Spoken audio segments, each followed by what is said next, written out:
फिर वो देव आत्माएं हैं जो फरिश्ता से देवता बनती हैं।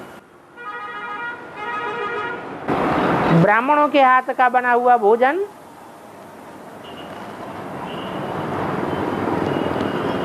उसकी वासना देते हैं। और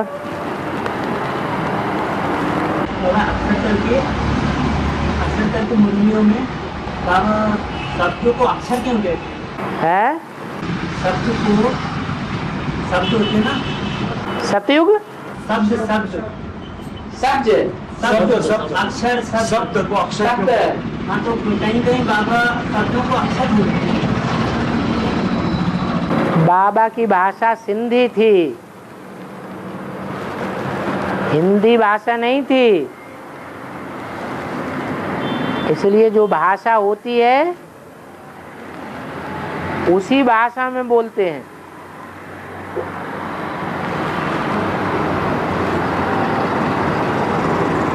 वो शब्दों में और अक्षरों में अंतर नहीं।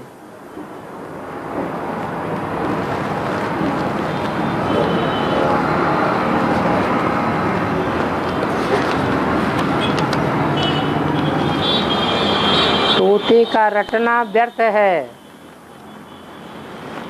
ऐसा क्यों कहते हैं? क्योंकि तोते ने सिर्फ रट लिया और समझा नहीं तो व्यर्थ है। जो तोते सिर्फ रट लेते हैं, रट कर के बोलते रहते हैं, वो कंठी वाले तोते नहीं होते हैं। उनकी माला नहीं बन सकती। कंठमाला उनकी बनती है जो समझदार भी होते हैं। उन्होंने लिखा है शिव बाबा आइंस्टीन ने फार्मूला बनाया था, इसे दुनिया का सबसे बड़ा फार्मूला कहते हैं। इसका बेहद में अर्थ क्या है? पहले वो फार्मूला समझाओ।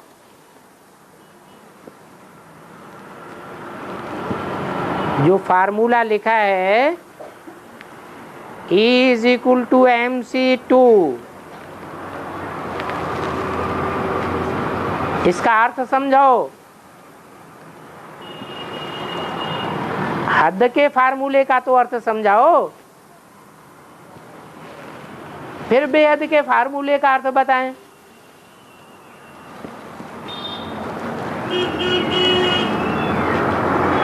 किसने दिया?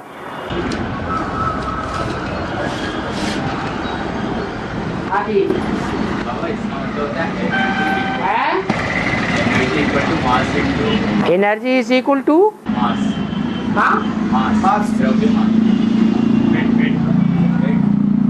Wait. Energy is equal to weight, weight and MC लिखा है। E = MC, हाँ, स्क्वायर। तो उसका अर्थ तो बताओ। नहीं मालूम तो पता करके पहले बताना, फिर पूछना। लो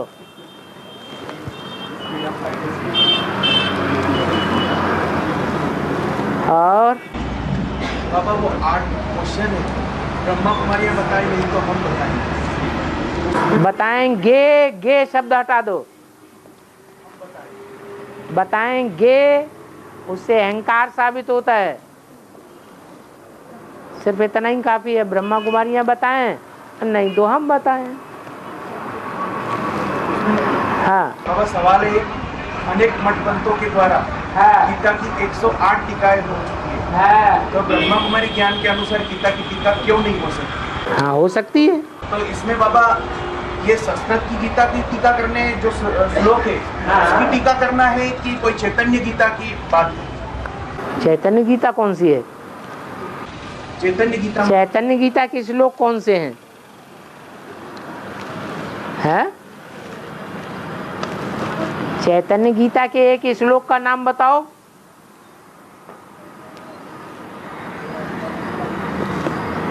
जो जड़ गीता है, भक्ति मार्ग की गीता है,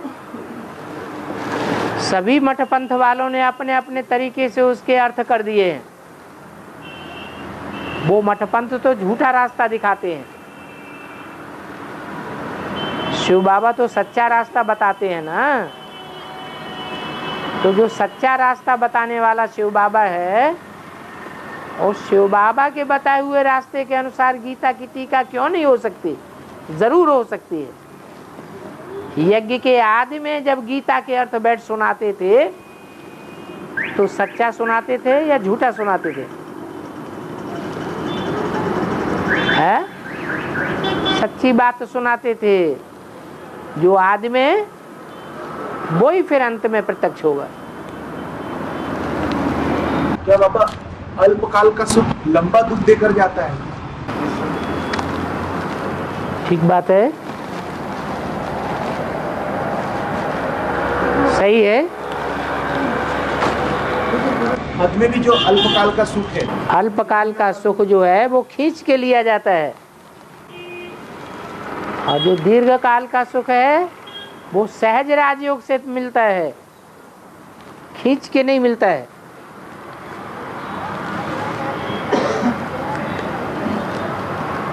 जो खींच खींच के प्राप्ति होती है उससे रिजल्ट में दुख प्राप्त होता है।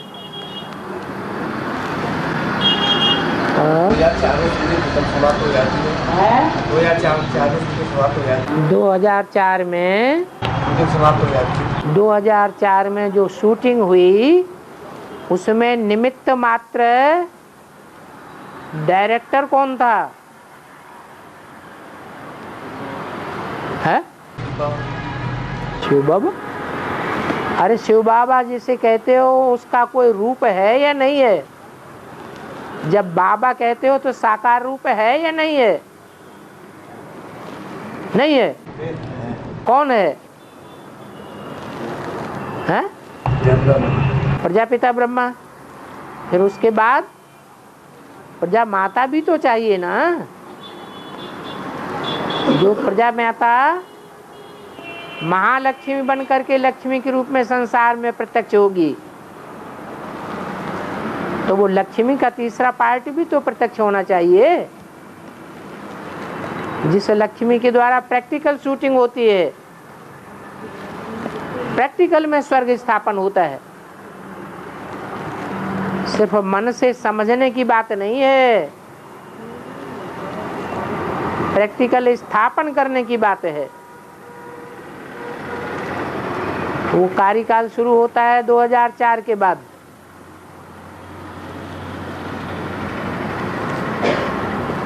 वो भी 30 साल का है। ब्रह्मा द्वारा भी 30 साल कार्य चला, शंकर द्वारा भी 30 साल कार्य चला। ये 100 साल बांटे हुए हैं। रावण का दहन होने की प्रथा है, रावण को जलाते हैं, तो कंस और हिरण्याकश्यप के दहन की कथा क्यों नहीं है?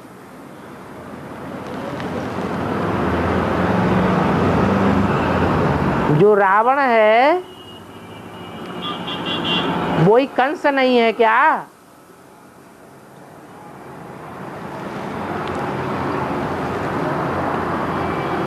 जो रावण है वो हिरण्याकश्यप नहीं है क्या अपने को भगवान कहने वाला? तो रावण कहो, हिरण्याकश्यप कहो, कंस कहो, ये कब की कथा है? किस समय की यादगार है? संगम युग की ही तो बातें हैं। एक ही कथा को उन्होंने अलग अलग रूपों में शास्त्रों में दिखाई दी है। और चौथे प्रश्न में कहा गया, बाबा ने कहा जो सर्विस करते हैं उन्हें प्राइज मिलता है। जो सर्विस करते हैं उन्हें प्राइज मिलता है। क्या मिलता है? प्राइस प्राइस प्राइज मिलता है। हाँ, तो वो सबसे बड़ी सेवा क्या होगी?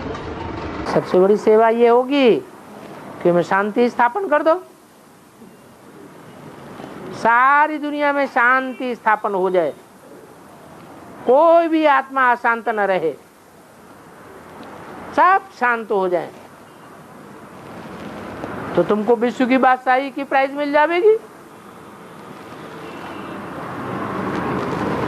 जैसे कहते हो ब्रह्मा कुमारियां बताएं, नहीं तो हम बताएं। ऐसे ही तुम नहीं लेओगे तो कोई दूसरा ले जाएगा। और बाबा ने बोला है एरोप्लेन जब गिरता है तो आसपास के चलते घुस पड़ते हैं, सब लूट ले जाते हैं। सब लूट के ले जाते हैं आसपास वाले। इसका बेहद में क्या है? बेहद में भी दुनिया का विनाश होगा कि नहीं है? तो जो लूटने वाले हैं, जिंदा रहने वाले जिंदा रहेंगे या नहीं? वो लूटते रहेंगे, मरने वाले मरते रहेंगे।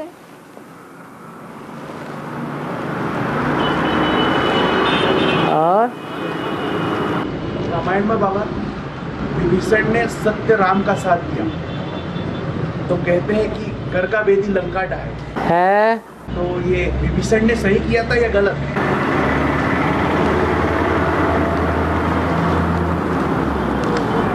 विभीषण ने आत्माभिमानी होकर के काम किया या कुंभकर्ण की तरह देह अभिमानी होकर के काम किया? कुंभकर्ण ने अपने कुल की लाज रखी, तो कुल की कहानी रखना ये देह अभिमान की बात है या आत्माभिमान की बात है?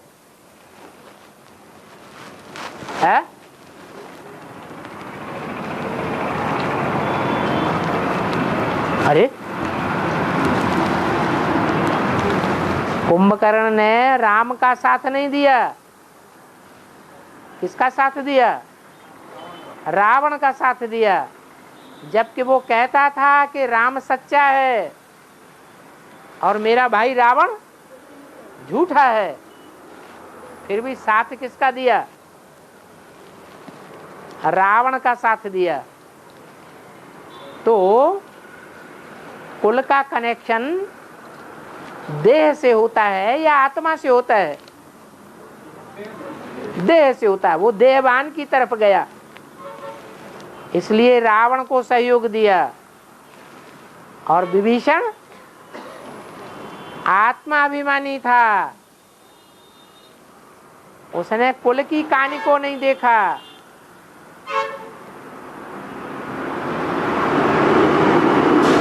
कुल की लोकलाज में नहीं मरा,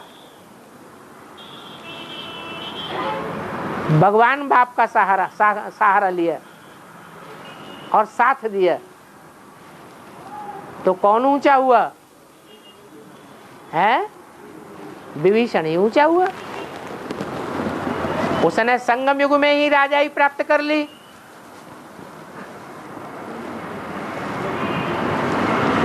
भगवान से डायरेक्ट प्राप्ति कर ली। तुम सब विभीषण हो। सारी दुनिया रावण संप्रदाय। उन रावण संप्रदाय में कोई विभीषण भी है, कोई कुंभकर्ण है, कोई रावण के रूप है। परंतु तुम्हारी कैटेगरी क्या है? तुम पहले ब्रह्मा कुमार थे या नहीं थे? फिर अपने कुल का नाम बाला किया,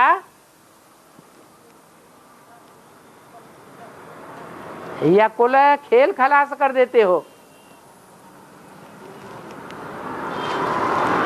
है कि ब्रह्मा कुमारों के कुल का खेल खलासा कर देते हो। ब्रह्मा कुमार माने अम्मा कुमार, और प्रजापिता ब्रह्मा कुमार माने अम्मा और बाप दोनों के कुमार। जो कहते हैं हम सिर्फ अम्मा कुमार हैं, बाप का नाम नहीं बताते, तो उनसे वैश्यालय की निर्माण होगा या शिवालय का निर्माण होगा? है वैश्यालय का निर्माण होगा। इसलिए तुम वैश्यालय को खलास कर देते हो। वैश्यालय की दुनिया छोड़ देते हो। जैसे विभीषण ने रावण संप्रदाय को लात मार दी।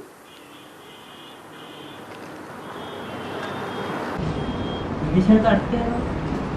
वि माने विशेष, भीषण माने भयंकर। बाहर का आदमी ज्यादा भयंकर होता है या अंदर का दुश्मन ज्यादा भयंकर होता है? तो ब्रह्मा कुमारियों के लिए बाहर की दुनिया वाले, बाहर की दुनिया मठपंथ संप्रदाय वाले ज्यादा भयंकर साबित हुए, या जो ब्रह्मा कुमार कुमारी निकलते हैं अंदर से वो ज्यादा भयंकर साबित होते हैं? है जो अंदर से निकले हैं विभीषण, और ब्रह्मा कुमारों के लिए बहुत खतरनाक हैं।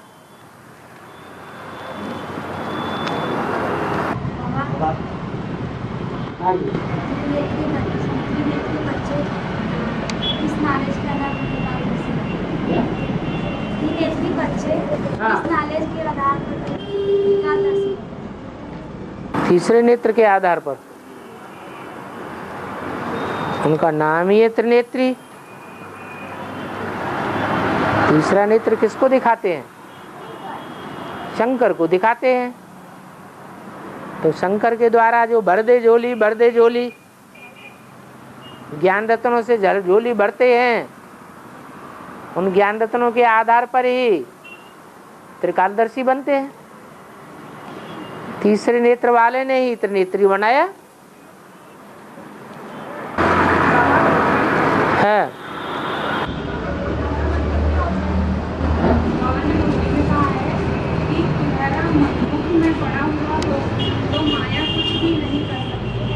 मुलहरा का मतलब कोई भी चीज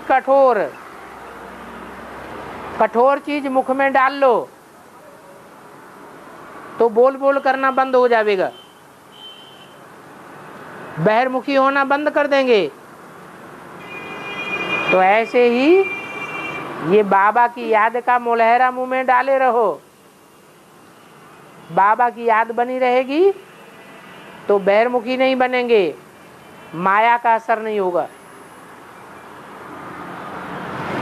हम ज्ञानी भाई बहनों माताओं को जितनी बार दिन भर में मिलें उतनी बार आपस में ओम शांति कहना चाहिए या नहीं कहना चाहिए? अगर शांत स्वरूप आत्मा में टिके हुए हैं तो शांत स्वरूप आत्मा एक दूसरे को देखेगी, देखने मात्र से ही शांति का अनुभव करेगी। तो अनुभव करना जरूरी है या मुख से बोलना जरूरी है? अनुभव करना जरूरी है। एक की आत्मिक स्टेज, एक की अव्यक्त स्टेज देखने में आए तो दूसरा भी अव्यक्त स्टेज में टिकने का प्रयास करे। यह है सच्ची ओम शांति। बाकी जब तक ऐसी स्टेज नहीं बनी है तो मुख से ही बोल बोल करते रहो। और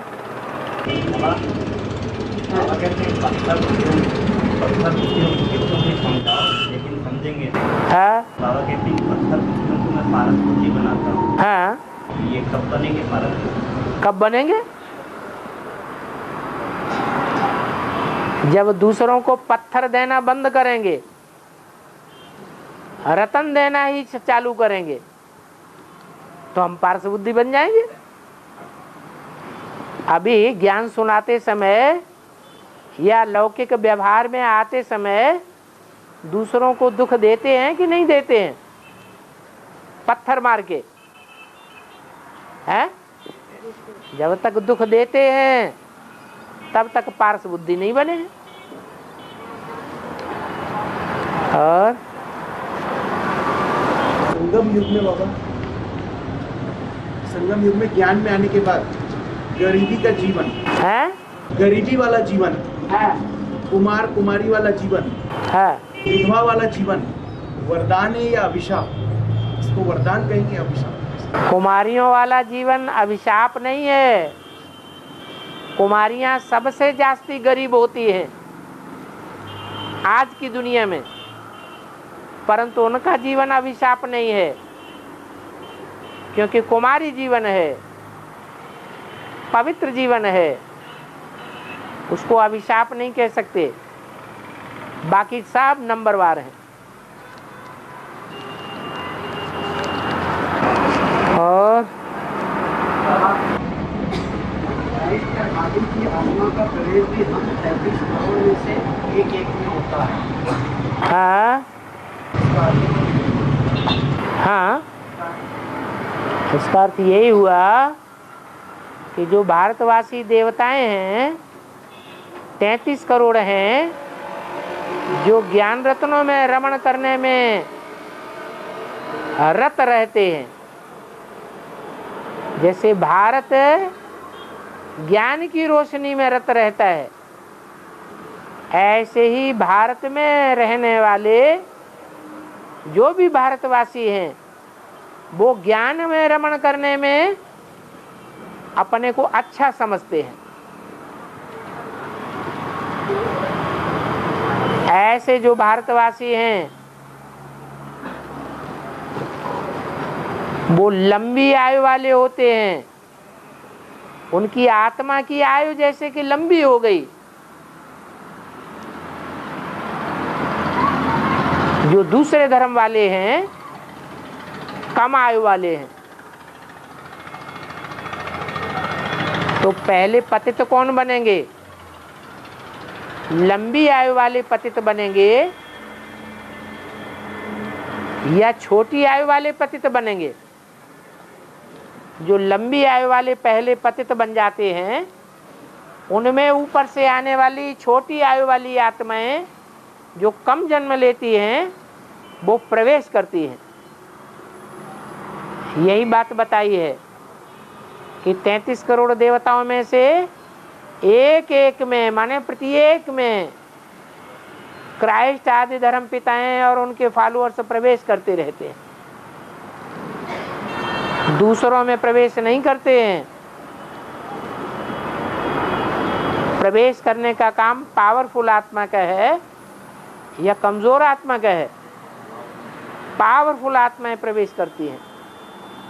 बाबा, लकीर का फकीर बनने वाली बात है कि जो यज्ञ में जो श्रीमत मिलती है, श्रीमत की लकीर का फकीर बनना चाहिए कि अपनी बुद्धि चलाना चाहिए?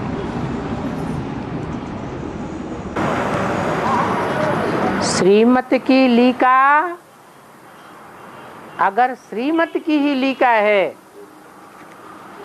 उसमें और मत की लीक नहीं मिक्स की गई है,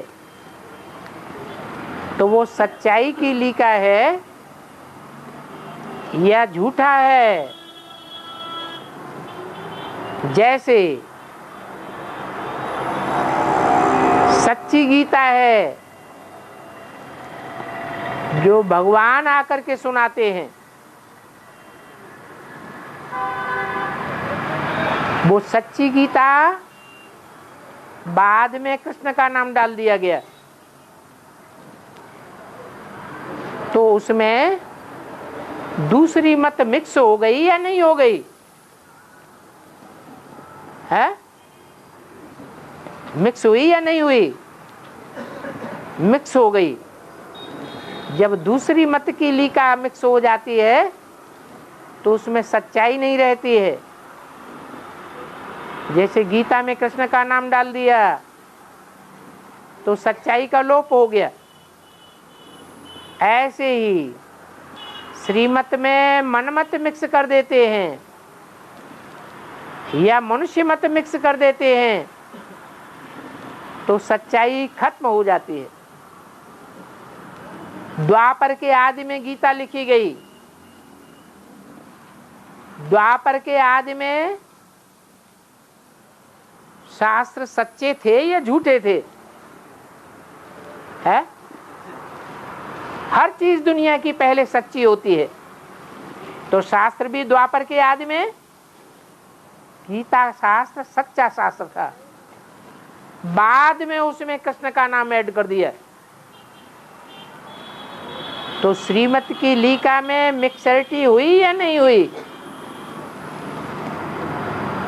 वो लकीर पर नहीं चलना चाहिए। अगर सच्ची लकीर है तो पत्थर की लकीर हो जाती है। उसे कहते हैं ब्रह्मम वाक्यम जनार्दनम। वो ब्रह्म वाक्य है, उसे पलटा नहीं जा सकता। शास्त्रों को तो पलटा गया है। भगवान आते हैं तो सब शास्त्रों को झूठा साबित कर देते। सब ने अपने अपने अर्थ बैठ बनाए हैं। गीता की लीका को झूठा कर दिया।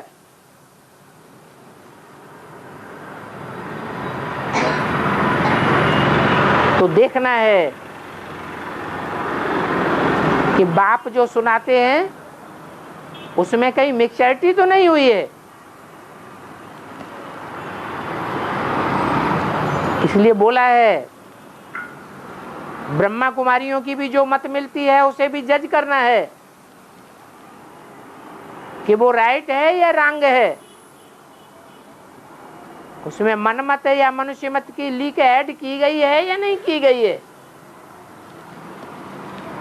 अगर नहीं की गई है, बाबा की ही बात है, बाबा की मुरली से टैली होती है, तो ब्रह्मा कुमारी की मत क्यों नहीं माननी है?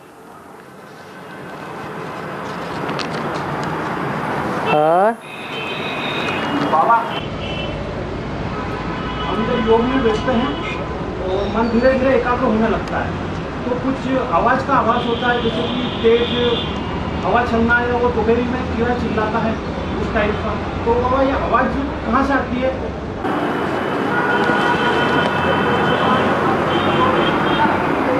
जो भी रुद्रमाला के मणके हैं उनकी मिसाल रुद्राक्ष से दी जाती है। रुद्राक्ष के जो भी मणके होते हैं, कोई में 1 मुख, कोई में 2 मुख, कोई में 4 मुख, कोई में 8-10 मुख, भी अनेक मुख वाले भी होते हैं। एक मणका ऐसा है जो 1 मुख वाला होता है, वो मिलता ही नहीं, बिरला मिलता है, बहुत मुश्किल से। तो 1 मुख वाला तो हो गया जिसमें शिव बाबा ही प्रवेश करते हैं। बाप दादा के अलावा कोई आत्मा प्रवेश नहीं कर सकती। बाकी जो मणके हैं उनमें टाइम टू टाइम कोई न कोई आत्माएं प्रवेश करती रहती हैं।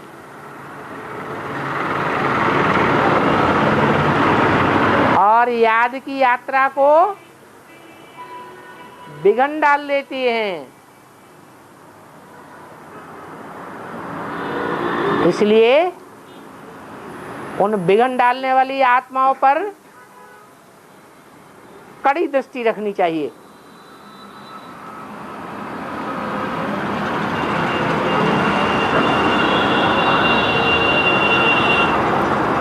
कोई को आवाज आने लगती है, कोई का माथा ही भारी हो जाता है,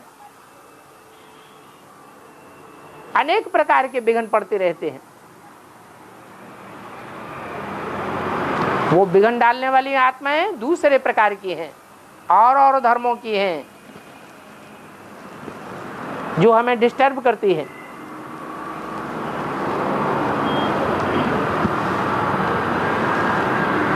और कोई भूखा है उसको रोटी दी जाए, और यदि किसी के पास धन नहीं है उसको धन दिया जाए। ये दो सेवाएं, और एक सेवा ये होगी कि यदि किसी को बाप के पास ले जाया जाए। तो तीनों में से बाबा सबसे बड़ी सेवा क्या होगी? बाप के पास ले जाने से वो समझेगा बाप है। जैसे संदेश देना, भट्टी करवाना। हाँ, संदेश दिया वो तो ठीक है, लेकिन संदेश वो लेने वाला लेने के लिए तैयार है तो संदेश देना भी ठीक है। हम जानते हैं वो तो बिल्कुल नास्तिक है, उसको हम ये बातें सुनाएंगे तो एक कान से सुनेगा, दूसरे कान से निकाल देगा, हमारा टाइम वेस्ट हो जाएगा, तो देना भी बेकार है। स्थूल धन देने की बात है, वो भी हम किसी को देंगे और वो जाके शराब पी लेता है तो भी हमारे ऊपर पाप चढ़ जाएगा। रही भोजन की बात, तो भूखे आदमी को भोजन करा देना उसमें कोई पाप नहीं है। भूखा आदमी जिंदा रहेगा तो हो सकता है आगे चल के ज्ञान भी ले ले, जिंदा ही नहीं रहेगा तो ज्ञान कहां से लेगा। इसलिए भोजन पर सबका अधिकार है। हमारे पास अगर ज्यादा है तो क्यों ना भूखे को खिला दें। बाबा स्वयं की आत्मा की डिसर्विस करने में और किसी सोल के प्रवेश होने के बाद डिसर्विस होने में, इसमें अंतर कैसे? स्वयं की आत्मा भी तमो प्रधान है और प्रवेश करने वाली आत्माएं भी तमो प्रधान है। चाहे वो ब्रह्मा की ही आत्मा क्यों न हो, तमो प्रधान आत्माएं सर्विस कर सकती हैं या डिसर्विस ही करेंगी। क्या करेंगी? है डिसर्विस ही करेंगी। ये तो बाप दादा की याद है, बाप की याद से बाप आकर हमारा सहयोगी बन जाता है।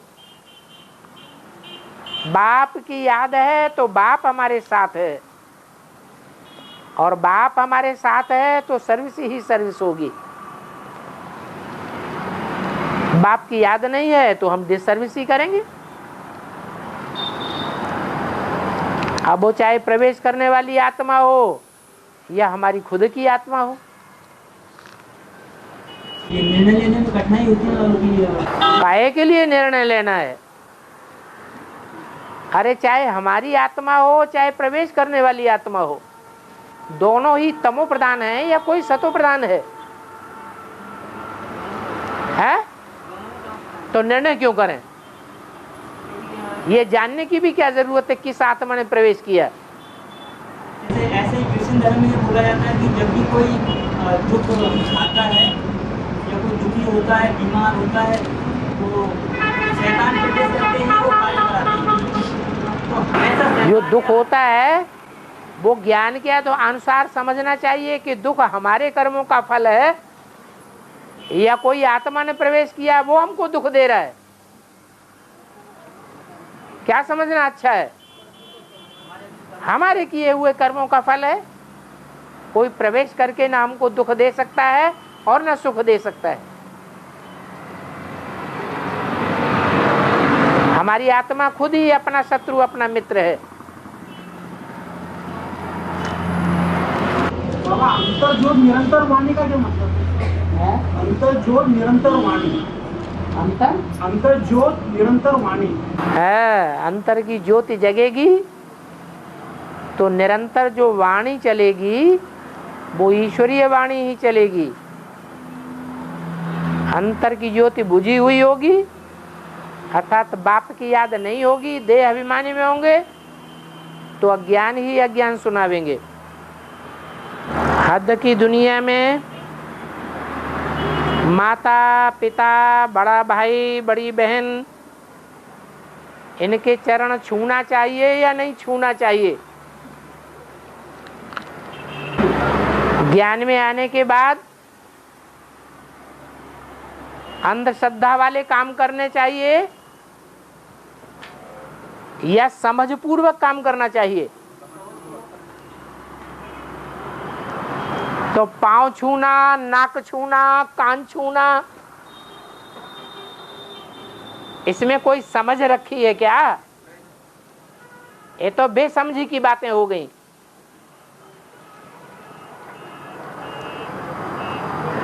आगे से पांव छू लिया, जिसका पांव छुआ वो आगे बढ़ गया, पीछे से गाली दे, हंस साले नहीं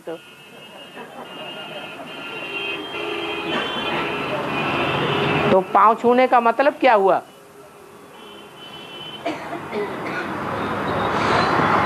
इसलिए वो काम करना चाहिए जिसमें बुद्धि का तर्क काम करता हो। समझ पूर्वक कर्म करना वो ही ज्ञान है,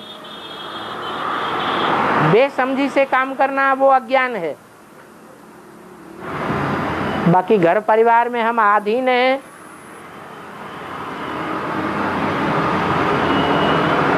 परिवार वालों के अनुसार अगर हम नहीं चलेंगे तो हमको घर से निकाल देंगे,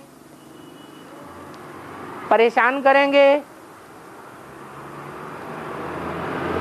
दाना पानी नहीं देंगे, या हमारी प्रॉपर्टी का हिस्सा ही हमको नहीं देंगे, तो युक्ति से चलना अच्छा है। दिखाने के लिए हाथ पांव छू लिया, अंदर से शिव बाबा को याद किया, कोई हर्जा हो जाएगा? जब देखो कि हमारी नौकरी लग गई, धंधा लग गया, तभी ठेंगा दिखा दो,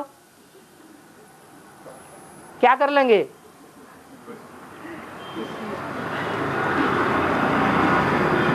समझाने की कोशिश करो, समझ जाते हैं तो ठीक। ये चरण जो हैं वो बुद्ध रूपी पांव की यादगार हैं। जैसे बुद्धि से कहीं पहुंचा जाता है, वैसे चरणों से भी कहीं पहुंचा जाता है। कहते ने तुम्हारे पांव हमारे गुरु जी तक नहीं पहुंचेंगे, तो बुद्ध रूपी पांव की बात है। ये पांव स्पर्श करने से कुछ नहीं होता है। जहां तक गुरु की बुद्धि रूपी पांव पहुंचा हुआ है, वहां तक हमारी बुद्धि पहुंचनी चाहिए। उसे कहते हैं चरण स्पर्श करना। बाबा, ईसा से 2500 साल पहले रोमन सभ्यता थी और गोरे चिट्टे लोग रहते थे वहाँ पे, और मोहनजोदड़ो का नाम आता है। ईसा से 2500 साल पहले हाँ रोमन सभ्यता थी। ईसा को 2000 साल हुए, और 2000 से भी 2500 साल पहले भारत ही खंड था कि दुनिया में कोई दूसरा खंड था? है? फिर बाबा इतिहास में बता देना, वो 5 वो इतिहास मनुष्यों ने लिखा है या भगवान ने लिखा है? फिर मनुष्य तो अव्वल नंबर के झूठे होते हैं, अपने स्वार्थ के अनुसार काम करते हैं। जितने भी मनुष्य हैं सबको अपना अपना रथ है, सब स्वार्थी हैं। स्वार्थ के अनुसार उन्होंने हिस्ट्री लिखी है। झंडा ऊंचा रहे हमारा, अपने को ऊंचा साबित करने के लिए उन्होंने भारतवासियों को नीचा दिखाई दिया, अपनी सभ्यता को ऊंचा करके दिखाई दिया।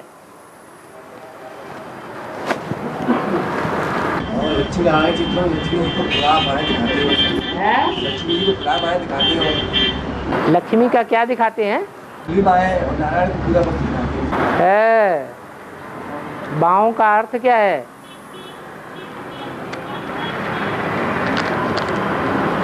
बाह का क्या अर्थ है? देश से बाहर है, इसलिए है? देश से बाहर है अफ्रीका। उसके बाद बाह माने भुजा। जो भुजाएं हैं वो अधूरी हैं और नारायण की भुजाएं पूरी हैं। माना जो अधूरी भुजाएं हैं वो पूरा सहयोग दे सकेंगी या अधूरा सहयोग दे सकेंगी? अधूरा ही सहयोग देती है।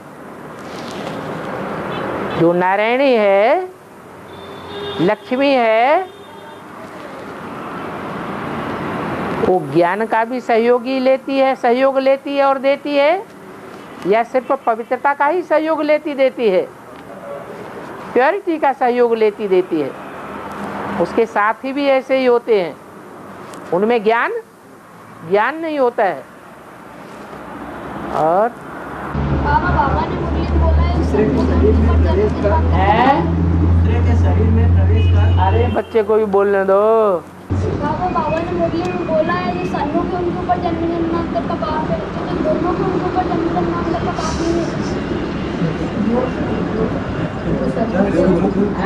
सदमी के ऊपर जन्म जन्मांतर का पाप है, मुरली के ऊपर नहीं क्या जन्म जन्मांतर का पाप, ऐसा पूछ रहा है। ऐसा तो कुछ नहीं। नहीं, जो सन्मुख है उनको जन्म जन्मांतर का पाप है। उनको जन्म जन्मांतर का पाप है। हाँ, और जो सन्मुख नहीं होते उनको जन्म जन्मांतर का पाप नहीं होता। ऐसी तो कोई बात नहीं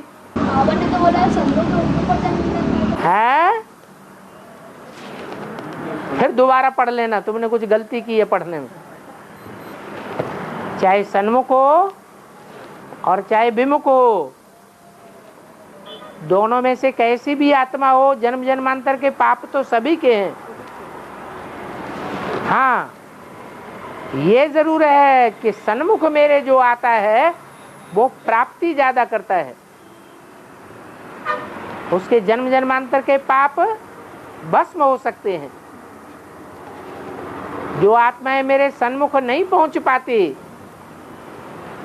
उनको सन्मुख ज्ञान प्राप्त नहीं होता है, थ्रू दूसरों के द्वारा प्राप्त होता है। तो दूसरों के द्वारा जो ज्ञान प्राप्त होगा उसमें मिक्सचरिटी होगी या नहीं होगी? है, मिक्सचरिटी हो जाएगी। जो मिक्स हुआ ज्ञान है वो डबल लकीर हो जाती है, श्रीमत की लीका के ऊपर दूसरी लीका खिंच जाती है। इसलिए जन्म जन्मांतर के पाप उनके भस्म नहीं होते हैं। और जो मेरे सन्मुख हो जाते हैं उनके जन्म जन्मांतर के पाप भस्म हो जाते हैं। चाहे वो याद से भस्म हो, चाहे वो रोग से भस्म हो, और चाहे वो धर्मराज की सजाओं से भस्म हो, इसी जन्म में सारे पाप भस्म हो जाएंगे जो मेरे सन्मुख हो जाते हैं। दूसरे के शरीर में प्रवेश कर तुम्हें भी ब्रह्मा की तरफ कर्तव्य करना है। इसके लिए तुम्हारे लिए कहा बाबा। बाबा मुरली के अंत में बोलते हैं, ये मुरली है 1668 की, उसमें बाबा ने बोला है रूहानी बाप रूहानी बच्चे। बाबा मुरली के आरंभ अंत में क्यों कहते हैं? मुरली है 1668 की। अरे कोई भी तारीख की हो। हाँ, और रूहानी बाप रूहानी बच्चे बाबा मुरली के आरंभ और अंत में क्यों कहते हैं?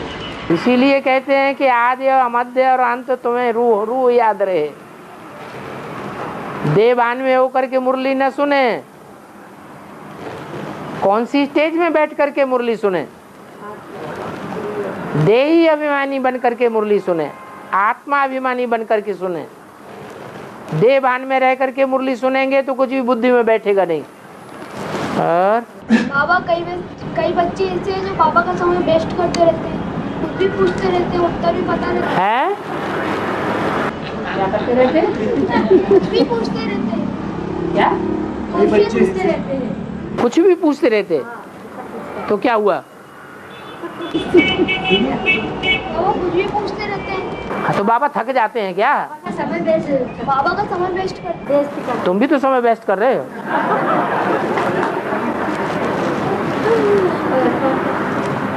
और बाबा निश्चय माने जन्म है, निश्चय माने जन्म है माना मृत्यु मृत्यु तो निश्चय निश्चय के चक्र में हर आत्मा ये चलती रहती है। निश्चय निश्चय के चक्र में जैसे ब्रह्मा की आत्मा भी घड़ी घड़ी आती रहती है और बाकी आत्माएं भी आती ही रहती हैं। तो बाबा वो अनिश्चय रूपी मौत कौन सी है? कैसे जैसे कि हमें ये पता लगे कि अभी ये अनिश्चय के कारण हमें वहाँ बड़ा ड्रामा में मृत्यु हो जाए। क्या? मैंने यहाँ पे ऐसा कौन सा जो अनिश्चय हुआ जिसके कारण विराट ड्रामा में जो जन्म में हमारी मृत्यु हो जाएगी? अनिश्चय हो गया, बाप को भूल गए माने मृत्यु हो गई। बाप के बच्चे नहीं रहे, दूसरे बाप के बच्चे बन गए। बाप का ज्ञान सुन रहे हैं, सुनते सुनते कोई बात पर संशय आ गया और दूसरे ने हमको जो बात सुनाई वो अच्छी लग गई, बाप को छोड़ दिया और दूसरे की बातें सुनना शुरू कर दिया। तो दूसरे बाप को बाप बना लिया कि नहीं? मर गया। जन्म तो 84 होना। हाँ, यहाँ तो निश्चय निश्चय पता नहीं कितनी बार आता रहता है। सबसे ज्यादा निश्चय अनिश्चय का चक्र ब्रह्मा को चलता है। अब कोई भी नंबर का ब्रह्मा हो, प्रजापिता ब्रह्मा को छोड़ करके, ऐसे बाकी सभी ब्रह्मा हैं। सबकी आत्मा ब्रह्मा विष्णु शंकर का पार्ट बजाने वाली है, लेकिन नंबरवार हैं या अव्वल नंबर है? नंबरवार है। तो नंबरवार अनिश्चय निश्चय पैदा होता है। एक जैसा निश्चय निश्चय सबको नहीं हो सकता। जो और धर्मों में जाने वाले हैं वो ज्यादा बुद्धिमान होते हैं या कम बुद्धिमान होते हैं? है नहीं। जो विदेशी हैं वो ज्यादा बुद्धिमान होते हैं या कम बुद्धिमान होते हैं? विदेशी। अरे विदेशी बाप को पहचानने में आगे जाते हैं या पीछे रह जाते हैं? तो ज्यादा बुद्धिमान हुए ना। विदेशियों को अनिश्चय कम आता है और जो स्वदेशी हैं उनको अनिश्चय जास्ती आता है। बाकी आत्मा को इतना बार निश्चय आता है तो वो सबसे जास्ती 84 जन्म लेती है। और सिर्फ 84 बार ही अनिश्चय नहीं आता, बहुत बार अनिश्चय आता है। जितनी बार भी अनिश्चय आता है उसमें टोटल अनिश्चय होता है कि नहीं, कि एक जैसा होता है? अभी संशय पैदा हुआ, संशय पैदा होने के तुरंत बाद अनिश्चय आ जाता है या टाइम लगता है? टाइम लगता है। जब दूसरी तरफ विश्वास बैठ गया, दूसरी तरफ निश्चय बैठ गया, फिर इसको छोड़ दिया, लात मार दी। जैसे बाबा कहते हैं उन गुरुओं को मारो गोली, तो वैसे ही उन गुरुओं की जगह बाप को मार दी गोली। अनिश्चय बैठ गया, दूसरा बाप बना लिया, दूसरे बाप के घर में जन्म ले लिया। और ज्ञान में चलते चलते ही आत्माएं भूलें करती रहती है। ज्ञान में चलते चलते ही आत्माएं भूलें करती रहती है। हाँ, और एक भूल ऐसी होती है जो बाप को छोड़ करके ही चले जाते हैं या पूरे ही हो जाते हैं। हाँ, तो पूरे ही हो गए, वो ही मर गए। हाँ, फिर इस अनिश्चय का क्या परिणाम निकलता है? ये जो अनिश्चय का चक्र चलता है ज्ञान में रहते हुए, चलता नहीं है क्या? हाँ, तो इसका क्या रिजल्ट मतलब क्या है? विराट ड्रामा में इसका क्या परिणाम देखने को मिलता है? वो दुनिया में जीते जी कोई मरते नहीं रहते हैं, जिंदा हैं फिर भी मरे हुए की तरह चलते हैं। जिंदगी में फैसला ही नहीं कर पाते कि हम क्या करना है क्या नहीं करना है। मुर्दा होकर के चल रहे हैं। 4 सब्जेक्ट में मुख्य सब्जेक्ट है याद, तो दूसरे नंबर का सब्जेक्ट कौन सा है?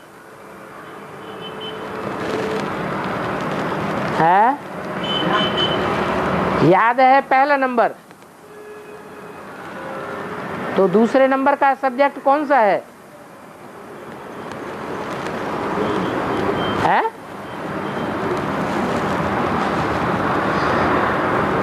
अरे दूसरे नंबर का है ज्ञान।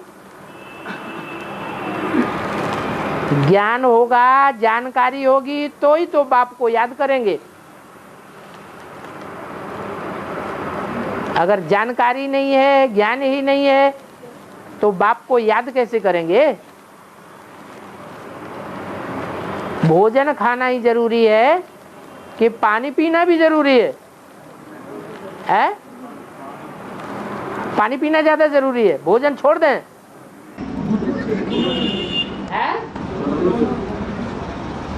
दोनों जरूरी है।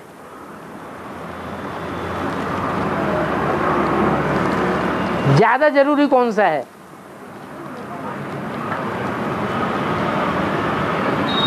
भोजन खाना ज्यादा जरूरी है या पानी पीना ज्यादा जरूरी है? भोजन ज्यादा जरूरी है। इसलिए बाबा कहते हैं जो माताएं याद में रहेंगी, ज्ञान भले उनमें जास्ती नहीं है, तो भी अंत में उनमें ज्ञान ही मर्ज हो जाएगा।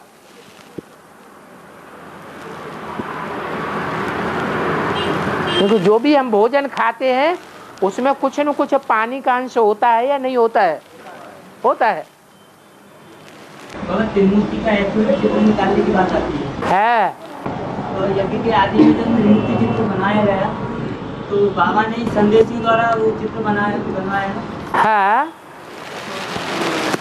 तो अभी एक्यूरेट चित्र निकालने की जब बात आती है। हाँ, वो था साक्षात्कार के आधार पर बनाया हुआ चित्र। और अभी जो चित्र बन रहे हैं वो बुद्धि योग के द्वारा बनेंगे या साक्षात्कार के आधार पर बनेंगे? तो ज्यादा सच्चे कौन से होंगे? बुद्धि योग से ज्यादा सच्चे होंगे। तो ये बनवाया तो बाबा ने ही था। बाबा ने बनवाया, लेकिन टाइम कौन सा था? उस समय सारा ज्ञान का राज खुला हुआ था या भक्तों के लिए ज्ञान दिया जा रहा था? भक्त आत्माओं को ज्ञान दिया जा रहा था। साक्षात्कार करने वाली आत्माओं की बहुतायत थी। उस समय ज्ञानी तो आत्मा यज्ञ में नहीं थी। ज्ञान परिपक्व स्टेज में था ही नहीं। तो बाबा के द्वारा बनाया हुआ चित्र को भी रॉन्ग कह देते हैं ना? है? बाबा के द्वारा ही बनाया। बाबा ने नहीं बनाया। तुम जिसको बाबा कहते हो वो बाबा मम्मा नहीं है। वास्तव में ये ब्रह्मा सरस्वती तुम्हारे मम्मा बाबा नहीं है। तो अगर साकार में थोड़ी बनवाया, निराकार में थोड़ी ब्रह्मा द्वारा संदेशों के द्वारा बनवाया। अरे बनाने का निमित्त कौन था? चेकिंग करने वाला